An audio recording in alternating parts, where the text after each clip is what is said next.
and verse 12.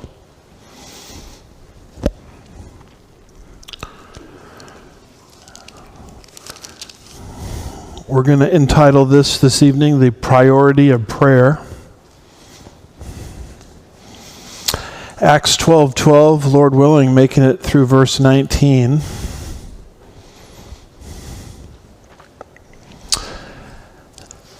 Kind of a difficult chapter in the sense that this chapter 12 of the book of Acts, records the fourth persecution of the church in Jerusalem. We've had the death of James, verses 1 and 2. This is the first time a apostle has been targeted by the unbelieving nation of Israel and martyred. And that led to Peter's imprisonment, verses 3 through 5. So Peter was marked for execution. Herod Agrippa was just waiting for the proper feast days to get out of the way. But Peter was about to die.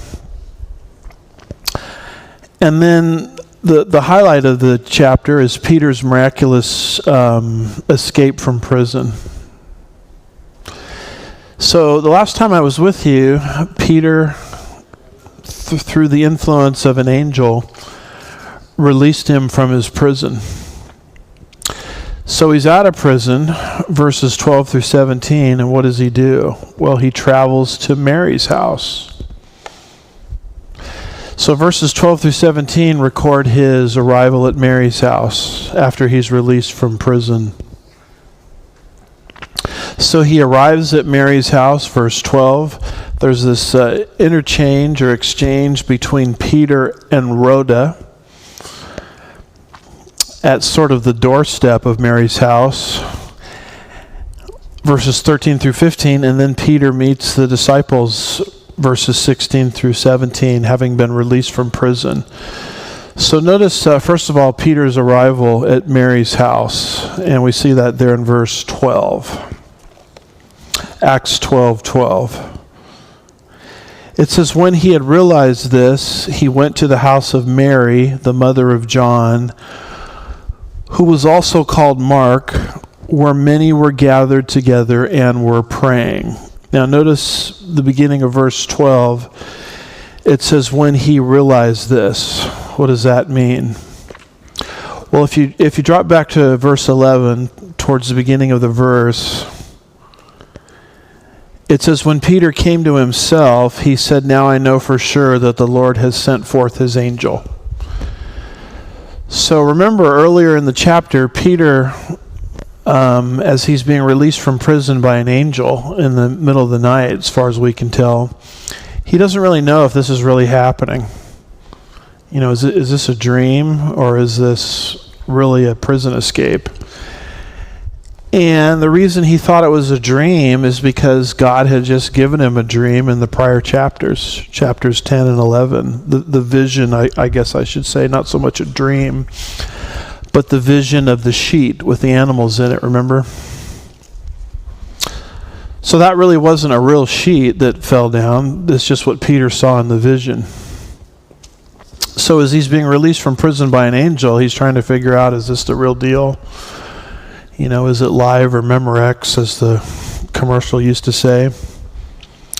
But he's come to the realization, you remember, back in verse 11, that this really is a real prison escape. Peter, you really got out of prison. An angel helped you.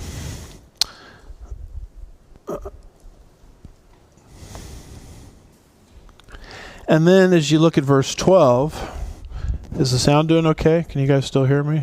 I think it dropped off a little bit.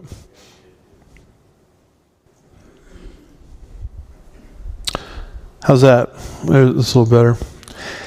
It says, when he realized this, he went to the house of Mary, the mother of John, who was also called Mark. Now this gets a little confusing, because in the Bible there are 1, 2, 3, 4, 5, 6 Marys. I guess it was a pretty common name. There was, first of all, the Mary, the mother of Jesus. Also the mother of the half-brothers of James and Jude, the half-brothers of Christ. That's Mary, number one. And then number two, there's Mary of Bethany, sister of Martha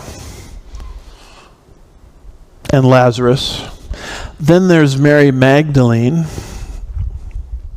Then there's Mary, the wife of Cleopas. Then there's Mary, the mother of James and John. And that particular James of that Mary is the one that was martyred there in verse 2. And then there's another Mary. As if all of this wasn't enough, there's Mary, the mother of Mark. So it's that last Mary that we're dealing with here. He went to the house of Mary, the mother of John, who was also called Mark. So here we're introduced to this guy named John Mark, the son of this particular Mary. So who is John Mark? Well, John Mark is going to be a pretty influential person in the Bible because he's going to author a book of the Bible called the Gospel of Mark. So Arnold Fruchtenbaum says this of John Mark. John Mark played a minor role in the book of Acts, but a major role in the history of the church in that he wrote the Gospel of Mark. He had two names. John, which in Hebrew is Yochanan, and Mark or Marcus, his Latin name. So John, Jewish name, Mark, Latin name. He probably also had a Greek name, but it's not given. According to Colossians chapter 4, verse 10, John Mark was a cousin of Barnabas. He was best known among the Romans, and it was for them that he wrote his gospel. This is also the reason that he is better known by his Latin name, Mark, rather than his Jewish name, John. So Mark is going to be a big deal in the sense that he's going to write a gospel, sort of cataloging the life of Christ, and he's going to write it to the Romans.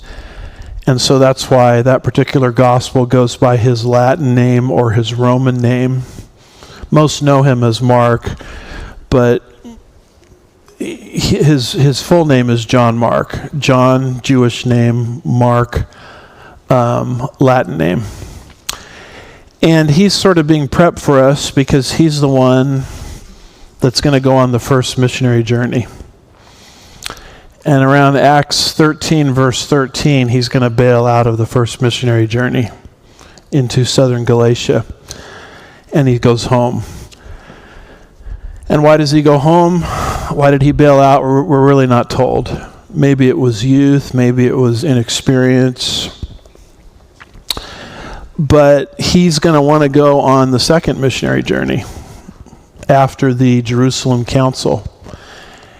And it's Barnabas who's pushing for this, because as you can see here from this quote from Fruchtenbaum, John Mark was a cousin of Barnabas. So Barnabas is going to insist that Mark go on missionary journey number 2. And Paul the Apostle says, no way. I mean, that guy bailed out on missionary journey number 1. Why in the world would we put him in missionary journey number 2? And Barnabas is pushing this because John Mark is a family member. And at the end of Acts 15, there's going to record a vigorous split. The Greek is extremely strong. A sharp dissension between Paul and Barnabas over this issue.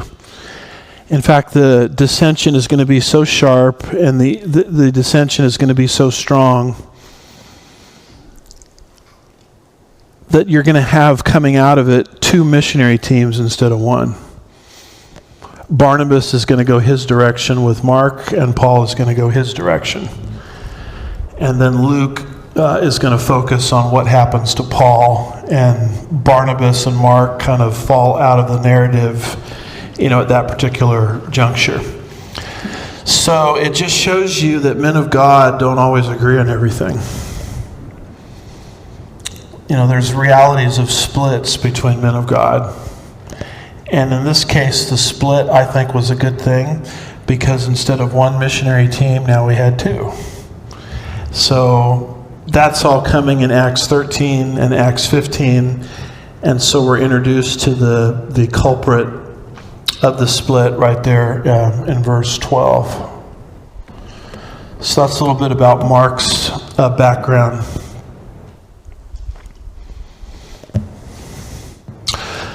Fruchtenbaum continues, and he says, John Mark appears a total of 8 times in the New Testament. Acts 12 twice, Acts 15 twice.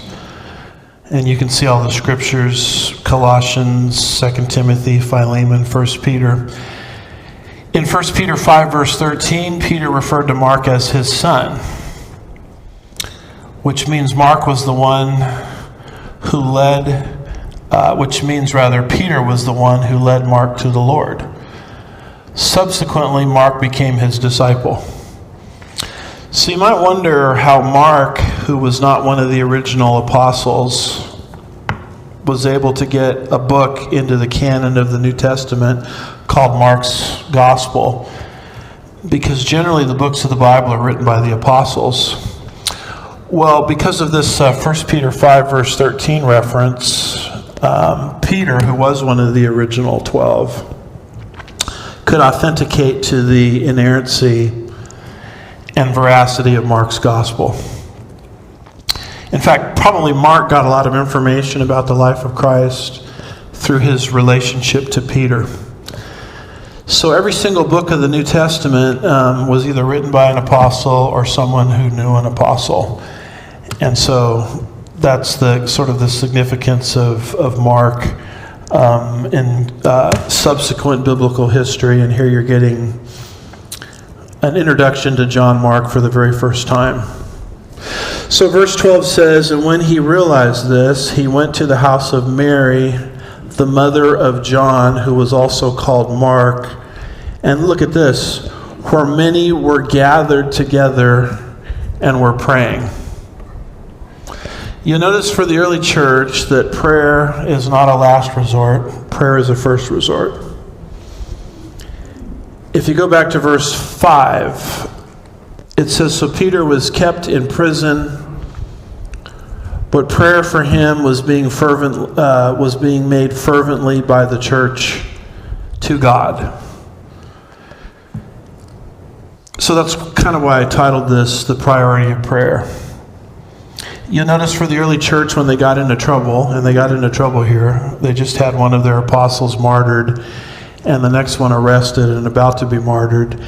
You notice they didn't picket. They didn't get on social media and complain about the government. They didn't do all the things we do, in other words, that I do. Their first order of business was immediately to pray. So that's where the power of the Christian is. It's in prayer. Not that picketing and all these other things don't have a place, but I think sometimes, at least in my life, they have a tendency to eclipse prayer and not supplement prayer. You see the exact same thing in the life of Daniel.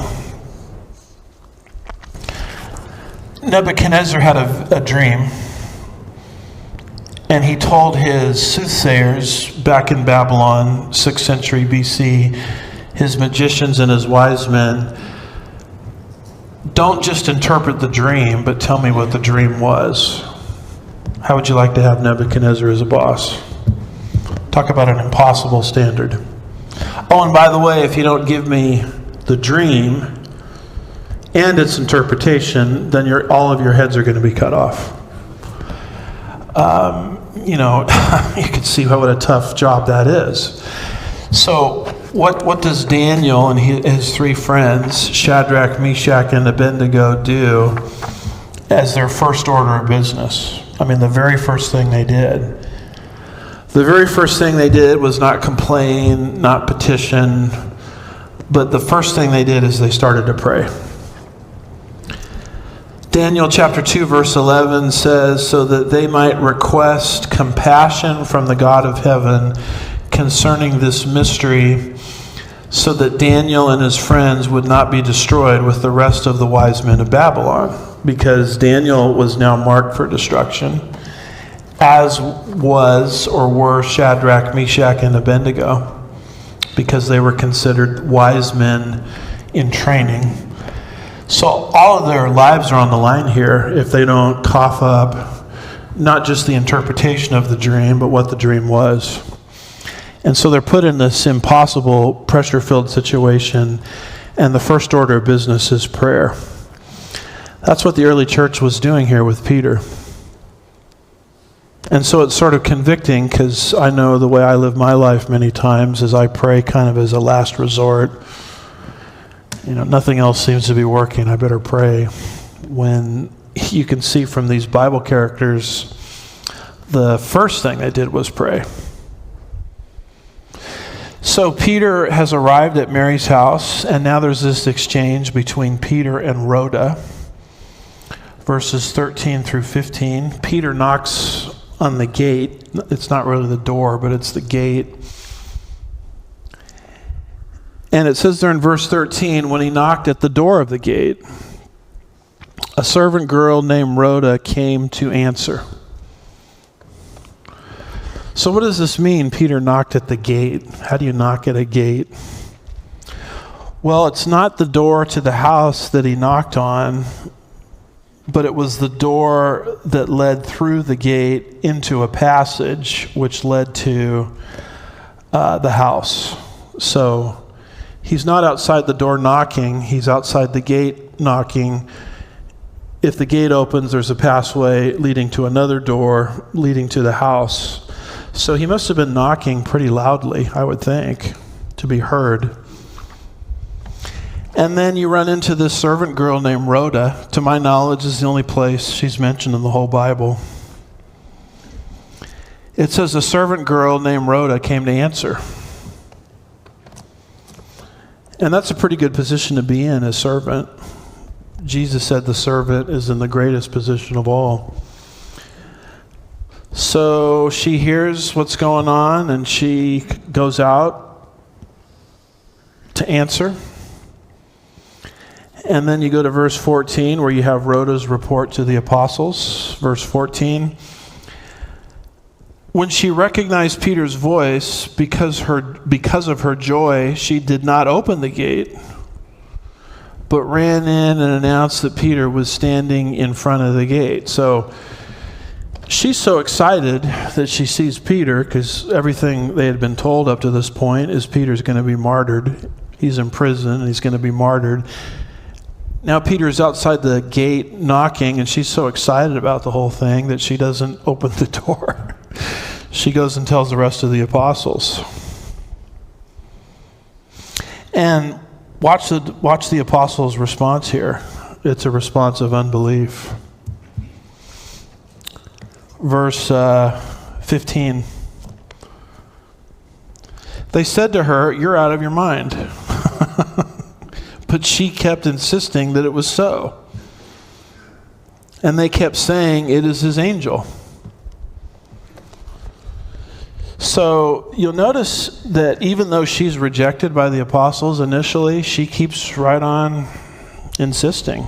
Peter's out there at the gate. He wants to get in here. So that kind of helps us understand that sometimes when God calls us to do something, men may reject you. I mean, church leadership may reject you. Very, very sadly, elders may reject you. Very, very sadly, your pastor might reject you. Or those that you hold in high esteem spiritually might say, well, that's just crazy. So when that kind of thing happens, and if you believe God has called you to do it, you should persist in it in spite of men's rejections. And what you'll discover is that God has a way of changing people's hearts, which is what's happening here with Rhoda. Peter's out there, and they're saying you're out of your mind, and she doesn't, kind of get in a little, kind of curl up in the fetal position and just die. She just keeps right on insisting because she knew the truth. So it's never fun to be rejected by your peers. It's never fun to be rejected by leadership, but if God has put something on your heart and you believe it's of the Lord, just keep right on going, and God has a way of changing people's hearts.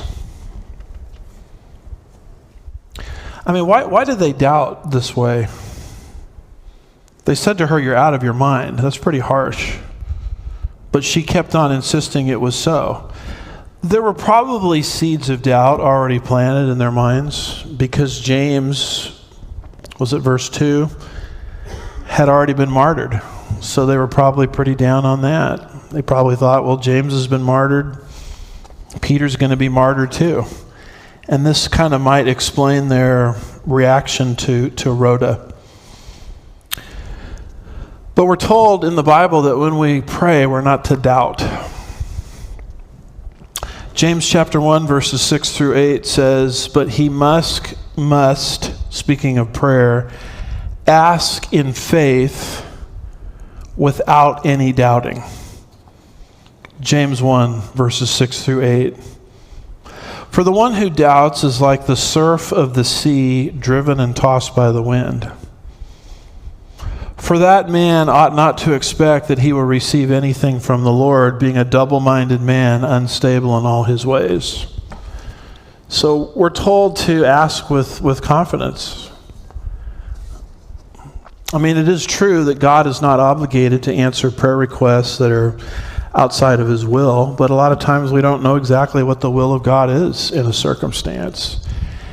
And, we shouldn't look to defeats in our lives or setbacks that happened earlier and let our minds kind of get controlled by doubt. We should ask in faith. And these apostles are not doing that. They've been asking the Lord for Peter's release. They're getting the answer to the prayer right here in very fast time. And they're obviously in a state of unbelief because they don't believe this prayer request could be answered. I mean, this one's too big even for God kind of attitude, right? I mean, we can get like that. We can look at how big an obstacle is and say, well, I guess God can't even handle this one, as if God has any problem with anything. As the scripture says, there's nothing impossible for the Lord. I mean, God is the one that spoke, and the heavens and the earth leapt into existence. If that's true, I mean, getting someone out of prison is no big deal at all. And then they make this statement here at the end of verse 15, and they say this. They kept saying to Rhoda, in other words, concerning Peter, "It is his angel." What a weird statement. Number one, you're out of your mind, and number two, you're seeing his angel. What does this his angel stuff mean? Well, it's a statement rooted in truth. There is a reality of guardian angels in the Bible. When you get into the Jewish literature on this was a well-attested belief. But I mean, you know some of the scriptures on this already. Matthew 18, verse 10. "See that you do not despise one of these little ones, for I say to you that their angels, their possessive angels in heaven continually see the face of my Father who is in heaven."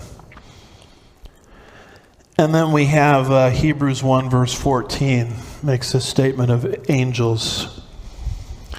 It says, "Are they not all ministering spirits sent out to render service for the sake of those who will inherit salvation?"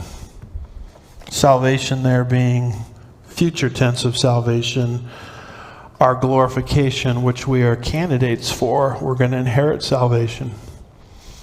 And so to make sure that we arrive at our intended destination, we have guardian angels.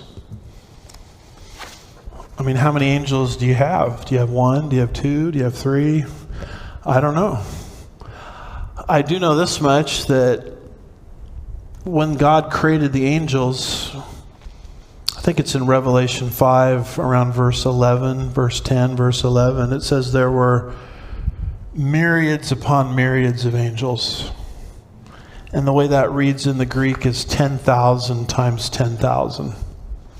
That's why they're called stars. Just as the stars can't be counted, you can't put a mathematical number on the angels. So there's a lot of them.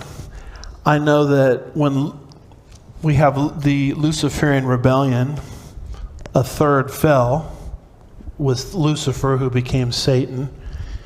You'll get that number from Revelation 12, verses 3 through 8. So that means that 2/3 of them are on our side. Does that make you feel better? I mean, the ones that are fallen are pretty bad. Let's be truthful. That's why we're told to put on the full armor of God, and that we wrestle not against flesh and blood, but against principalities and powers and rulers of this dark world.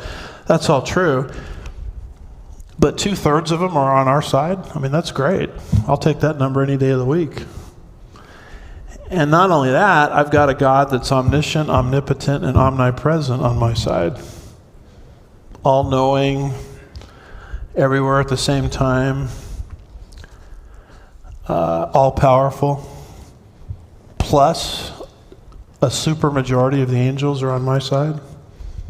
So I'm going to arrive at my intended destination in glory one day. And God is going to help me every step of the way. So there is truth to this statement. It's his angel. Because they obviously had a belief in guardian angels. But they're kind of using it to mock her. You know, they're taking a true statement and they're making fun of her. Like, it's not really Peter, it must be some guardian angel you're thinking about. And they're mocking her because they really didn't think God could answer the prayer, even though they were praying. Sometimes unbelief comes at you that way. People just make fun of an idea, make fun of you, when in reality it's a heart issue of I just don't believe. So it's crazy. So this is what Rhoda, the servant girl, is facing. I mean, not from low-level people, you know. These are like the apostles doing this to her. You would think she would quit or give up or, you know, as I said before, go into the fetal position. But she doesn't do that. She keeps insisting that, yeah, it's really Peter. So who ends up being right here? Rhoda ends up being right. It is Peter, and he meets with the apostles, verses 16 and 17 in Mary's house. The disciples finally come to their senses and realize what's going on. Verse 16, but Peter continued knocking. And when they opened the door, they saw him and they were amazed. Notice that Rhoda keeps persevering in spite of man's rejections. And Peter does the same thing. I mean, he doesn't knock at the gate and not get an answer and then just wander away and give up. He keeps knocking as well. So there is something to be said for just good old-fashioned perseverance. I think God honors perseverance. I mean, if you hit a roadblock, don't just quit. Don't just quit when people reject it, or don't just quit when you don't immediately get an answer. Keep going. Reminds me of what Jesus said in the Sermon on the Mount, Matthew 7 through 11. He says, ask and it will be given to you. Seek and you will find. Knock and it will be open. For everyone who asks receives, and him who seeks finds, and to him who knocks it will be opened. Or what man is there among you when his son asks for a loaf of bread, will you give him a stone? Or if he asks for fish, he will not give him a snake, will he? If you then, being evil, know how to give good gifts to your children, how much more will your Father who is in heaven give what is good, notice this, to those who ask him. So when you go back to Matthew 7:7, it says ask, but don't just ask, seek. And don't just seek, knock. That's perseverance. The last time I tried studying that in Greek, I think, if I remember right, what it's actually saying is ask and keep on asking. Seek and keep on seeking. Knock and keep on knocking. Reminds me of the parable Jesus told about the unrighteous judge, remember? In Luke's gospel. I can't remember exactly where that is. I think it's around Luke 18, somewhere in there, if memory serves. But it basically deals with this judge who is just an unrighteous guy. Doesn't care about anybody but himself. And this widow kept petitioning her case before him over and over again. And the point of the parable, Jesus says, is finally this judge just gave in to this lady because he wanted her to go away. And if a judge with that kind of character answers petitions, how much more will your Father who is in heaven respond to petitions? Who doesn't have a defective character like this judge that just wants to get rid of somebody? So a lot of people say, well, the judge is God. No, the judge is not God. The argument is from the lesser to the greater. The judge was not godly at all. But he responded to a perpetual petition. If someone with that limited character can do it, why would we expect God to do any less? And the whole point of it, Jesus gets, well, I think this is what prefaces it. He says men ought to pray and not faint, is what he says. Don't faint, but pray. And persevere in prayer. And so this is the kind of thing that you see happening here. You see two great examples of perseverance. Both Peter continued knocking, and Rhoda kept insisting. Verse 16 of chapter 12 says, Peter continued knocking, but when they had opened the door, finally they opened the door, they saw him, Peter, and were amazed. Well, why be amazed? You're dealing with God. It's like, I don't know, it's like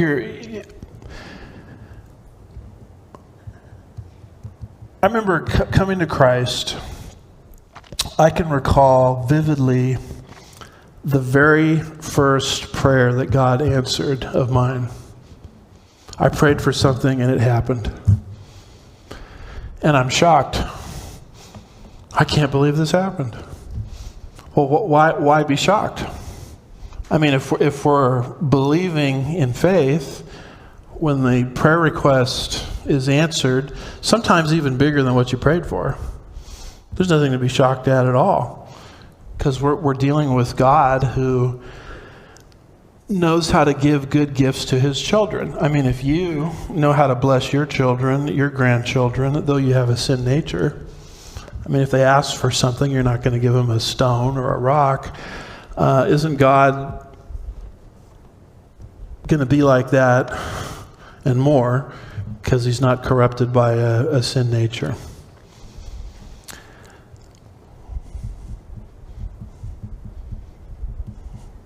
I don't know how much more I want to go with this, but it seems to me in the Bible church movement, this is one of our weaknesses. We're really good at exegesis and calculations and budgets and formalities. I'm not putting any of that down, that all that stuff needs to be done. But sometimes I'm wondering if that sometimes becomes a substitute for just good old-fashioned faith. Praying to God for something and expecting his hand to move, because we're dealing with God.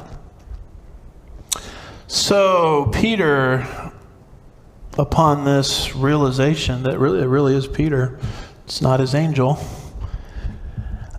he meets the apostles. I guess I should say he reunites with the apostles, and he gives an explanation, and then he gives them a charge, verse 17. So notice the first part of verse 17. But motioning to them with his hand to be silent, I mean, they were talking. Why? Because they were stunned and startled, and that's what stunned and startled people do. They start talking. Oh my goodness, I can't believe it.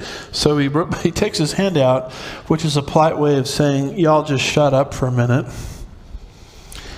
But motioning to them with his hand to be silent, he described to them, look at this, how the Lord had led him out of the prison.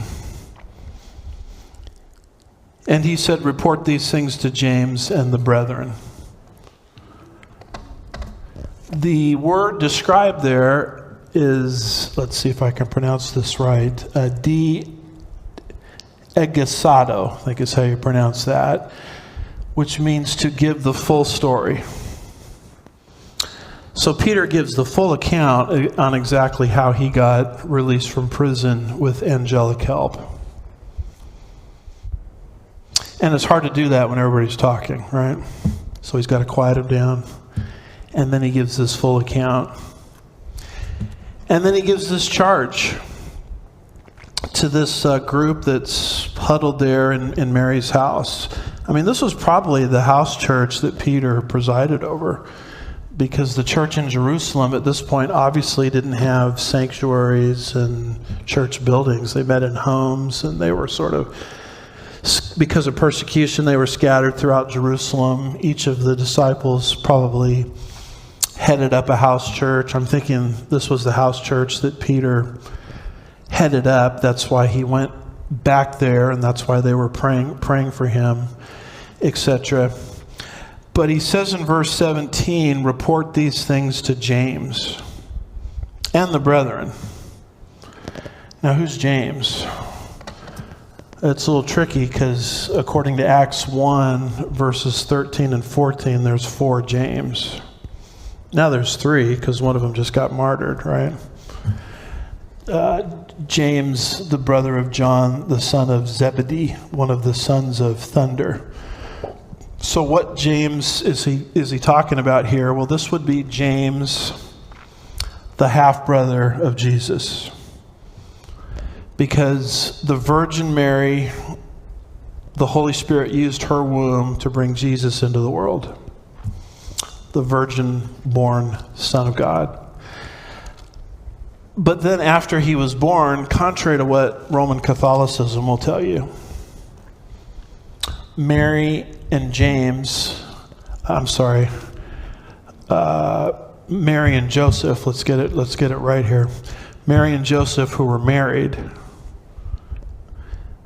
then had a normal sexual relationship. And from that sexual relationship, following the virgin birth, came the half-brothers of Jesus. These were brothers that shared the same mother, but they didn't share the same father, because Joseph was not the biological father of Jesus. But Joseph was the biological father of these other brothers, so we refer to them as the half-brothers of Christ. 2 of them wrote books of the Bible. One of the half-brothers of Christ wrote the Epistle of James. The other half-brother of Christ wrote another book of the Bible that's 1 chapter called the Book of Jude. Good. And so it was James, the half-brother of Christ, that became the pastor of the church at Jerusalem. He's going to become pretty prominent with the Jerusalem council meeting in Acts chapter 15. And he's the one that's going to write that 5-chapter book called the Epistle of James. So he's a leader in the church, and that's why Peter tells this group, in this house church consisting of some disciples to communicate my full disclosure of what just happened to James, because he is a leader in the early church. And I love this verse 17, how Peter glorifies the Lord. Verse 17, but motioning to them with his hand to be silent, he described to them how the Lord had led him out of the prison, and said, report these things to James and the brethren. Peter doesn't take any credit. I mean, there's no credit for Peter to take. He was asleep when the angel woke him up and said, it's time to go. I mean, it was miracle after miracle that got him out of that place to Mary's house. So you don't see Peter,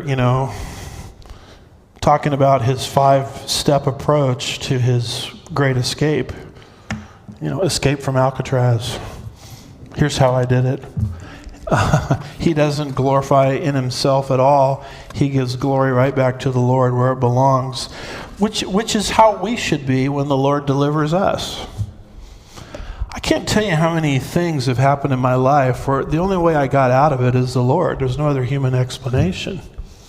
But there's such a human tendency to want to take credit for it, like I did this and I read that and I was in the right place. And we just need to stay away from that nonsense and give glory to where it belongs, the Lord. Isaiah 42 verse 8 says, I am the Lord, that is my name. I will not give my glory to another,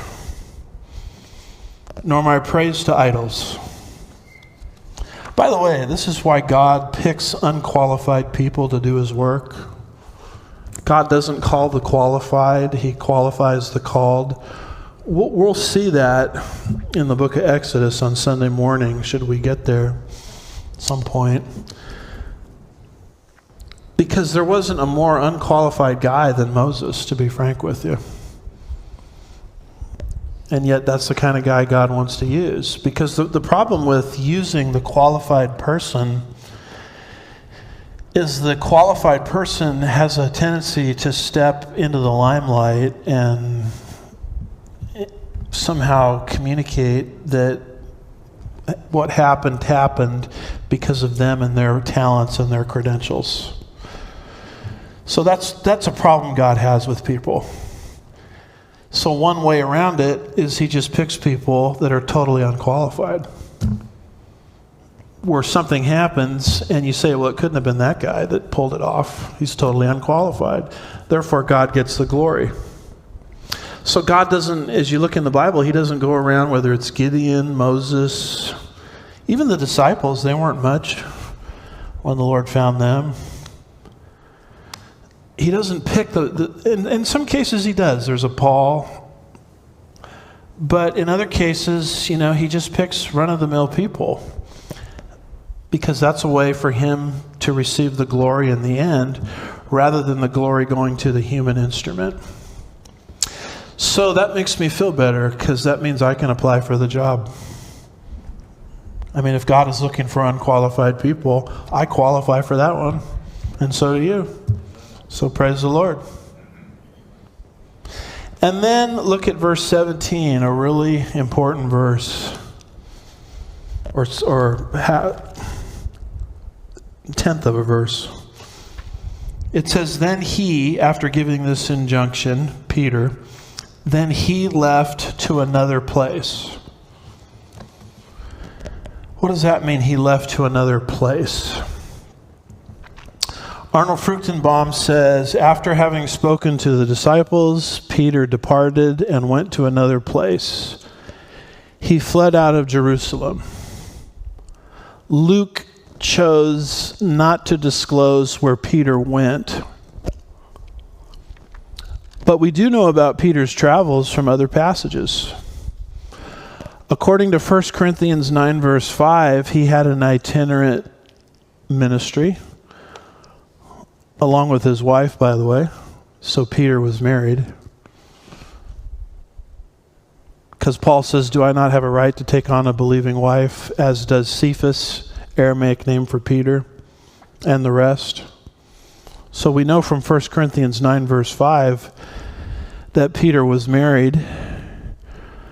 Roman Catholicism wants you to believe that Peter bought into the celibacy of the priesthood because he was the first pope. It's not what the Bible says. The Bible says he had a wife. Mentioned earlier, Mary had other children after the virgin birth of Jesus, the half-brothers of Christ. Roman Catholicism wants you to believe in the perpetual virginity of Mary. She stayed a virgin her whole life. The Bible doesn't say that. The Bible says there's these half-brothers of Christ that came through Mary and Joseph. According to 1 Corinthians 9 verse 5, he had an itinerant ministry. According to 1 Corinthians 1 verse 12, he, that's Peter, spent some time in Corinth. According to Galatians 2 verse 11, he was in Antioch of Pisidia. According to 1 Peter 1:1, he likely made his way to Asia Minor. And then according to 1 Peter chapter 5 verse 13, he went to Babylon. And you say, well, what does Babylon mean? Babylon means Babylon. One of the things people do in the book of Revelation when they see the word Babylon is they say Babylon doesn't mean Babylon because in 1 Peter 5 verse 13, we all know Peter went to Rome, but he used Babylon as a code for Rome. Well, that whole theory collapses if Peter actually went to Babylon. I mean, there's no reason why he couldn't have gone to Babylon. That's where the early believing Christians were located. It would have been a logical place for Peter to travel. There's a lot of circular reasoning that goes on. People say, well, we all know that Babylon is a code word for Rome in 1 Peter 5 verse 13. Well, how do we know that? Well, the book of Revelation uses Babylon as a code word for Rome. Then you take them over to Revelation 17 and 18, and they say, we all know that Babylon is a code word for Rome. Well, how do you know that? Well, that's the way it's used in 1 Peter 5, verse 13. It is hilarious to watch this happen. Complete and total circular reasoning. The truth of the matter is Babylon means Babylon in 1 Peter 5, verse 13. And Babylon means Babylon in Revelation 17 and 18. But if you start talking like this, you're accused of being unscholarly. You're not being academic enough. You're being literal. Well, yeah, I'm going to be literal here. Because if the Bible's not literal here, maybe it's not literal other places. Whenever you get an opportunity to take the Bible at face value, take it at face value. But at any rate, at this point, Peter kind of drops out of the book of Acts.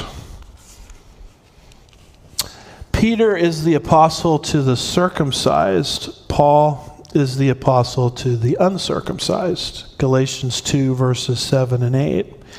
And at this point, there's a big transition going on as Peter has been the main guy, but he's phasing out of the narrative. He still has a life in Christ. He still has a big ministry in front of him. He even has a martyr's death in front of him through which he'll glorify the Lord. But Luke stops talking about Peter primarily, and he puts the spotlight on Paul. Because the book of Acts is about the transition from Peter to Paul. The first half of the book of Acts, Acts 1 through 12. Second part of the book of Acts, Acts 13 through 28.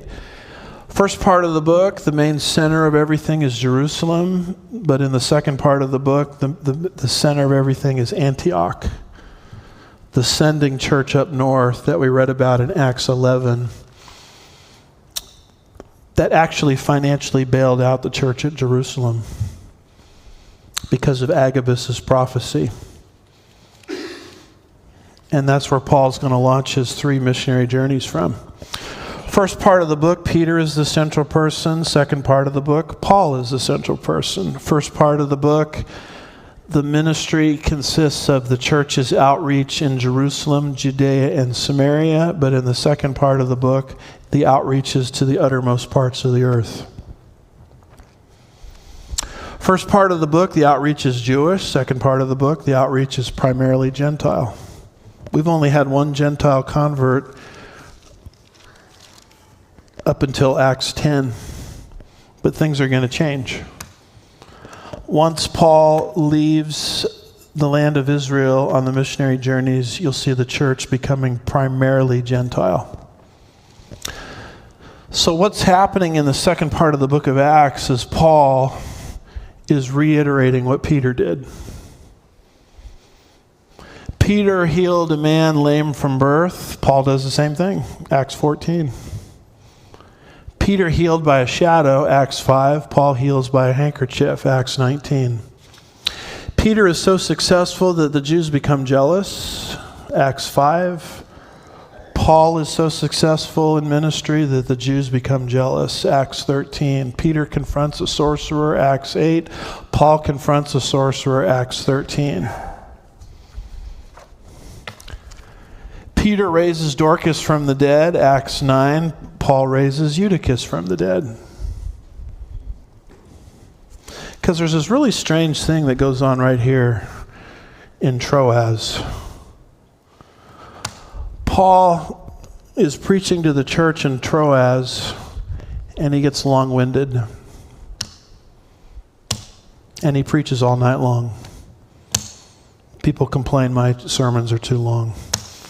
If Paul was your pastor, you'd be here all night. And there's this guy in the windowsill, I think they're on the second floor or whatever, however they did it, named Eutychus, and he falls asleep during the sermon. I know that never happens in this church. And he falls out of the window and hits the ground and dies. And Paul lays hands on him and brings him back to life. And I've heard some of the weirdest sermons on that. See what happens when you fall asleep in church, kind of thing. Well, why is that even there? It's not there to blast people for falling asleep in church, although you shouldn't do that. It's there to show that Paul did exactly what Peter did. So therefore, Paul's ministry is just as legitimate as Peter's. See that deliberate literary parallel that goes on there? Peter was jailed and miraculously freed. We're reading about that here in chapter 12. Same thing happens to Paul, Acts 16. So this material is being strategically woven together for the benefit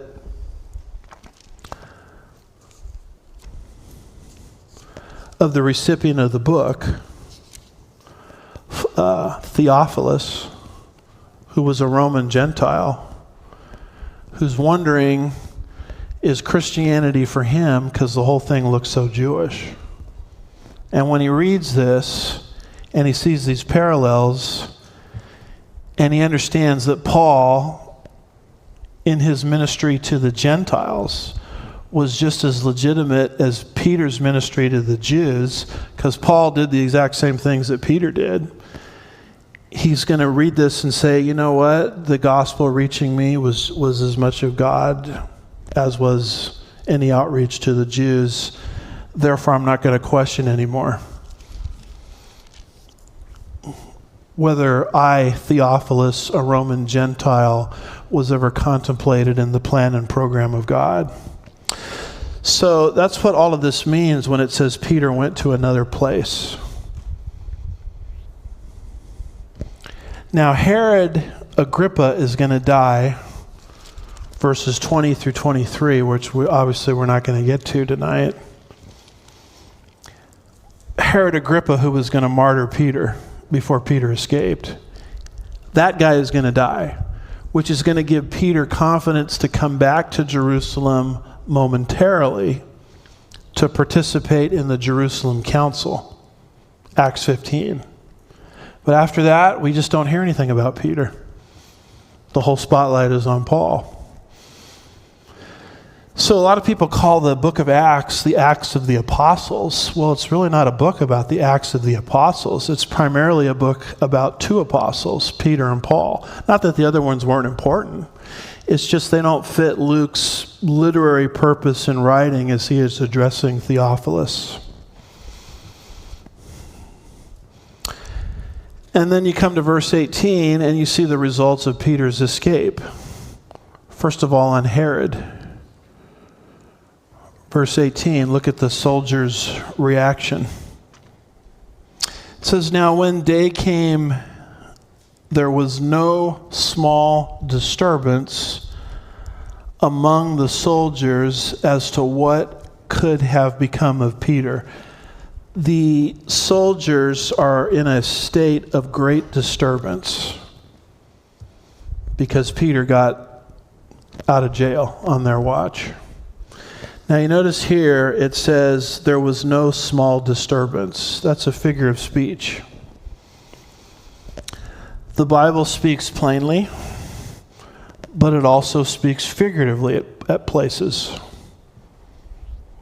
And this is a well-known figure of speech called and I don't know if I'm even pronouncing this right, litotes, I think is how you say that. A litotes is an understatement or a negative statement to express an affirmation. So in other words, instead of saying something in the positive to express an affirmation, you say it in the negative. This is the opposite of hyperbole. And I'm quoting here from Dr. Roy Zook's book, Basic Bible Interpretation. When we say he is not a bad preacher, we mean he is a very good preacher.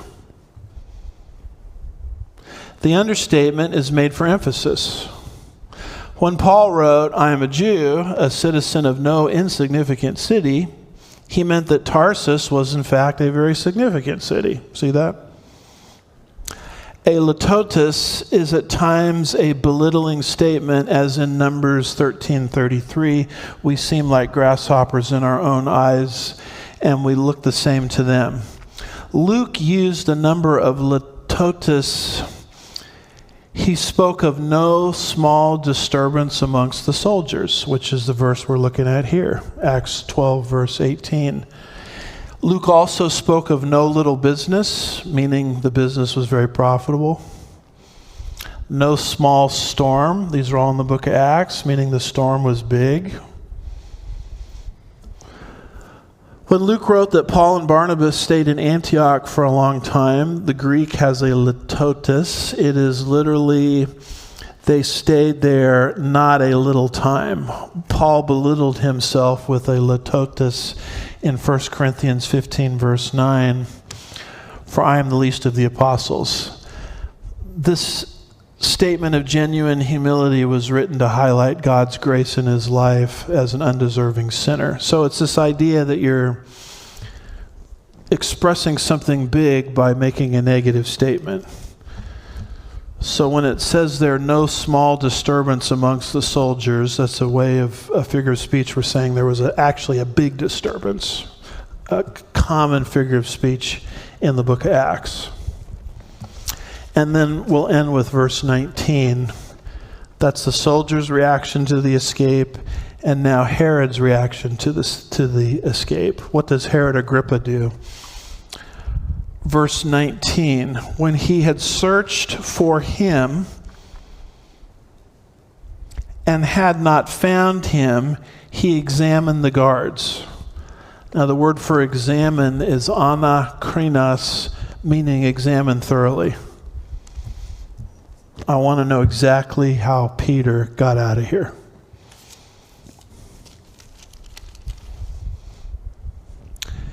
And then these soldiers,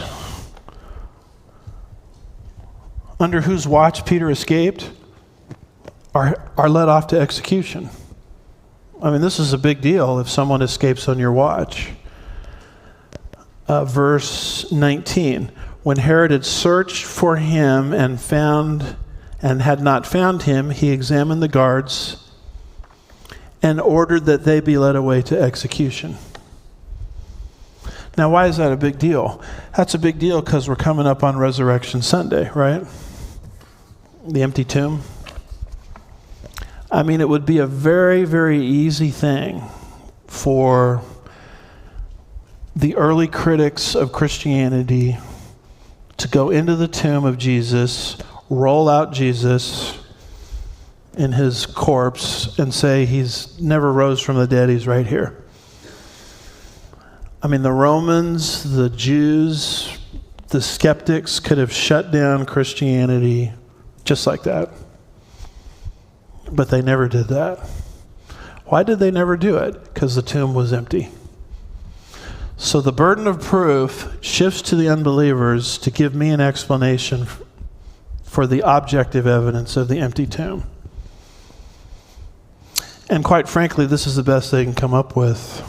It takes more faith to believe these than it does the straightforward biblical account. Some say Jesus never died and he snuck out in the middle of the night. They say this was all, the resurrected Christ was a hallucination. When people saw the resurrected Christ, they were seeing what they wanted and not what was actually there. Well, you mean all 500 people had the same hallucination? I mean, when you study hallucinations, they're very personalized. A whole group of 500 people doesn't have the same hallucination. And they say, the tomb was empty because they all went to the wrong tomb Sunday morning. So none of them, I could imagine one or two of them may not have remembered exactly where the tomb was. They only buried him just a few days earlier. But every one of them went to the wrong tomb.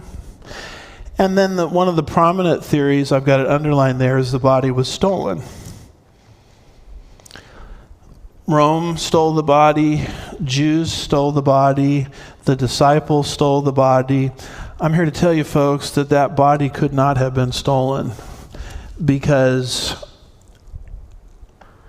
if a body was stolen on your own watch as a Roman soldier, you were destined for execution.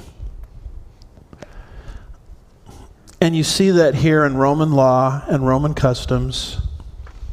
When Herod can't find evidence for how Peter got out of jail, all of those soldiers, I think there was 6 of them, are now destined for execution. So when people cough up these things,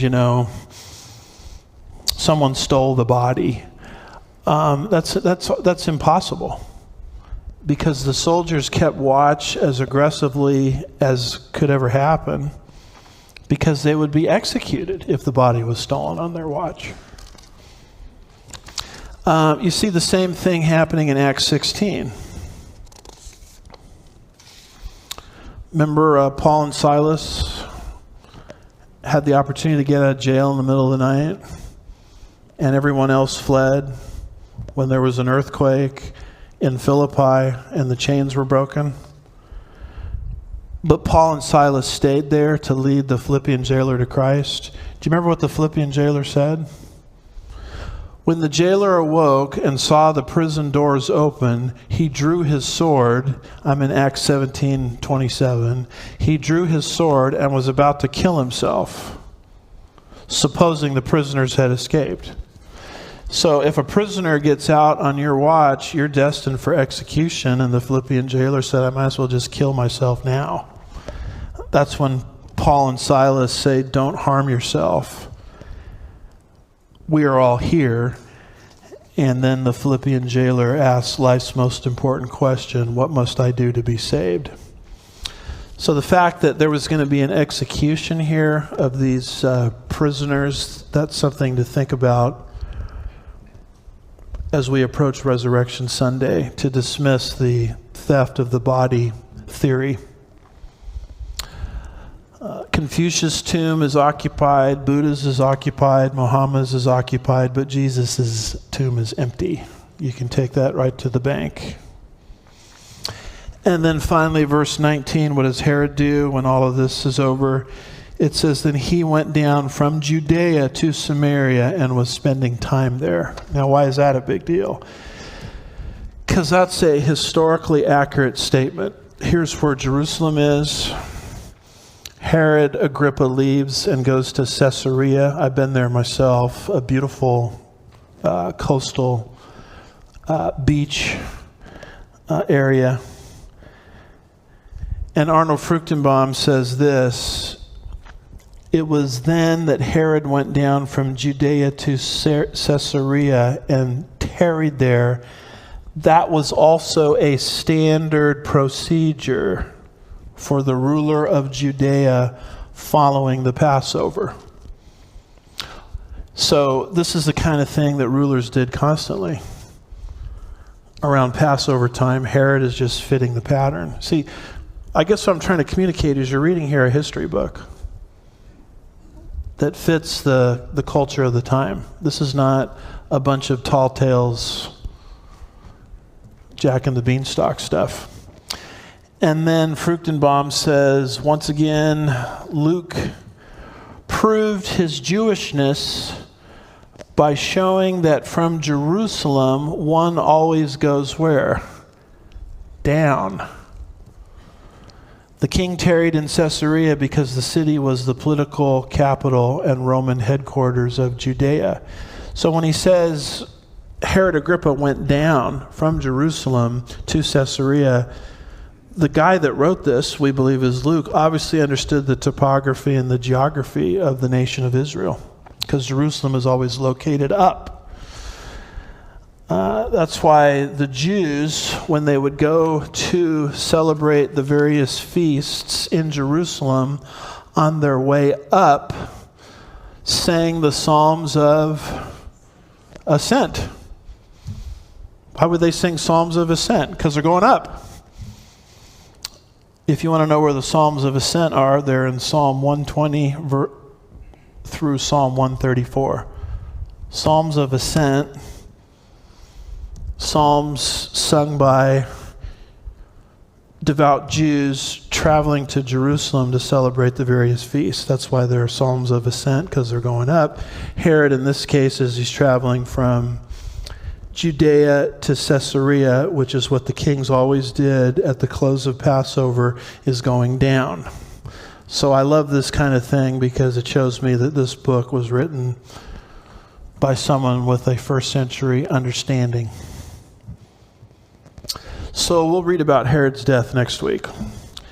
So try to read, if you could, verses 20 through the end of the chapter. Father, we're grateful for your truth, grateful for your word that you've preserved for us. Help